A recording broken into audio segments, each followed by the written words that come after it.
രാജകുമാരിക്കാരുടെ സ്വന്തം panchayat member Jason തച്ചമറ്റത്തിന് കണ്ണീരോടെ യാത്ര നൽകി നാട്. കഴിഞ്ഞ ദിവസമാണ് ആനയിരങ്കൽ ഡാമിൽ സുഹൃത്തായ ബിജുവിനൊപ്പം കുളിക്കുന്നതിനിടെ അപ്രതീക്ഷിതമായ ഇരുവരുടെയും മുങ്ങിമരണം. പോസ്റ്റ്മോർട്ടം നടപടികൾക്ക് ശേഷം ജെയ്സന്റെ മൃതദേഹം ഇന്നുച്ചയ്ക്ക് രാജകുമാരി ഗലീലക്കുന്ന് സെന്റ് ജോൺസ് യാക്കോബായ സുറിയാനി പള്ളിയിൽ സംസ്കരിച്ചു.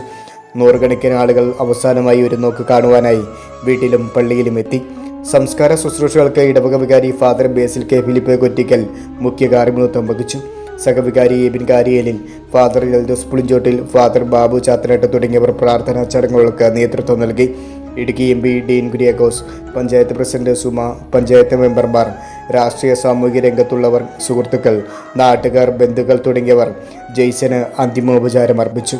നാടിനും നാട്ടുകാർക്കും ഏറെ പ്രിയപ്പെട്ട രാജകുമാരിക്കാരുടെ സ്വന്തം ജെയ്സനെ കണ്ണീരോടെ നാട് യാത്രയാക്കി. Sindo Rajakkad, top media, Rajakkad.